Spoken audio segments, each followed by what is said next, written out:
Buenos días, buenas tardes, buenas noches. Mi nombre es Efraimar Alejandra Flores Vázquez, estudiante de Psicología de la Universidad Bicentenaria de Aragua, y en este video hablaré acerca del procedimiento que hay que realizar para poder elaborar una historia clínica y su anamnesis. El tema que se presentará a continuación, por tanto, tiene que ver con los pasos que se deben de seguir para la elaboración de la historia clínica, un documento que contiene información relevante sobre la salud presente y pasada del paciente, incluyendo su estado de salud actual, enfermedades sufridas hasta la fecha y historial familiar. La anamnesis es el proceso de la exploración clínica que se efectúa mediante el interrogatorio para identificar personalmente al individuo, conocer sus dolencias actuales, obtener una retrospectiva del paciente y determinar los elementos familiares, ambientales y personales relevantes. Por lo que para realizar una historia clínica y a su vez la anamnesis se debe de partir mediante la búsqueda de información obtenida directamente del paciente. En caso de que este fuese adulto, y cuando se trata de adultos, cuando se trata de niños o personas que están fuera de sí o que tienen alguna condición que no les permite ser participantes activos del proceso, entonces se realiza mediante un informante, que puede tratarse de algún familiar en la mayoría de los casos. De esta manera entonces empezaremos entonces con el contenido del video. Ahora, para hablar sobre la historia clínica y la anamnesis, es imprescindible que se haga referencia a la entrevista psicológica, ya que partiendo de esa técnica se podrá obtener información relevante del caso del paciente y supone sin lugar a dudas el mejor utensilio de análisis en el proceso de psicodiagnóstico.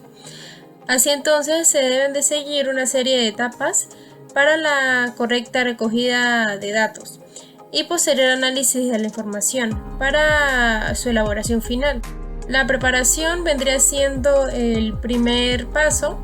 o etapa que refiere a las preliminares que se deben de seguir para que pueda atenderse en un ambiente adecuado al paciente, y de esta manera que se pueda llegar a sentir más cómodo, lo que permitirá en parte que sea capaz de responder sin limitaciones. Además, el uso de un lugar y una vestimenta adecuada, junto con la revisión breve de los registros médicos del paciente, el diagnóstico y el tratamiento, evitan una interacción torpe y revela el interés, la cortesía y el deseo de ser útil. La recepción entonces, al momento de hacer contacto con el paciente, la entrevista se debe iniciar con el saludo cordial y personalizado.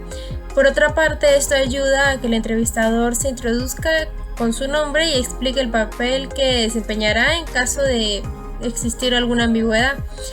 Es necesario inquirir sobre cómo se siente el paciente, orientarle sobre las condiciones creadas para su comodidad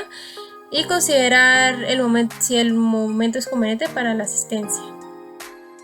El desarrollo se efectúa para delimitar o clarificar las demandas del paciente y obtener una explicación de esta.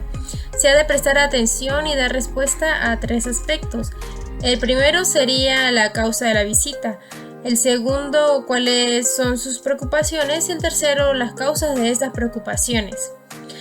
Se ha de escuchar atentamente y buscar pistas sobre síntomas, emociones, hechos o relaciones importantes, y luego proceder a efectuar las preguntas dirigidas para poder guiar al paciente en el abordaje de aspectos puntuales y precisos de la historia. Y se utilizan diferentes técnicas como la facilitación, la reflexión, la clarificación, la confrontación, las respuestas empáticas y entre otros. Por último se encuentra la etapa resolutiva, que se hace donde se hace el resumen y las conclusiones, ya tanto diagnósticas, pronósticas como terapéuticas de lo tratado. Y se fija un plan que pueda incluir la fecha de una nueva entrevista. Por otro lado, es relevante mencionar en este apartado los datos que deben de estar presentes en la historia clínica y anamnesis, pues esa recopilación de información anterior se verá plasmada en dicho documento. Pues bien, uno de los primeros datos serían la identificación del paciente, los cuales incluyen como mínimo el nombre y los apellidos, la edad, el sexo y la dirección del paciente, así como otros datos que pudieran llegar a ser importantes de tomarlos en cuenta, como la creencia religiosa, el color de piel, la ocupación, entre otros. El motivo de consulta es otro de los datos que están presentes dentro de la historia clínica y consiste en una o varias frases referentes a la queja, molestia o razón principal que hace acudir al paciente a solicitar una atención psicológica. Y bueno, la historia de la enfermedad actual es la exposición o relato que narra de forma clara, completa y cronológica el comienzo y la evolución de los problemas por los cuales el paciente demanda atención. En este caso hay que tener presente aspectos como la aparición de síntomas, la intensidad,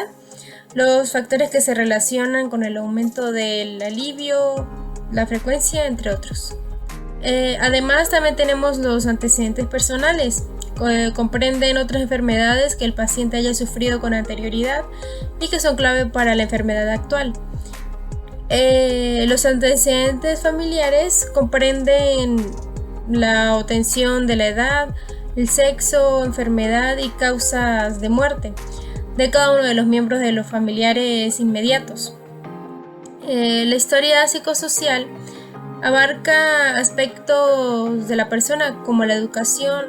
la ocupación, el ambiente, sus hábitos, el autoconcepto, sexualidad, entre otros.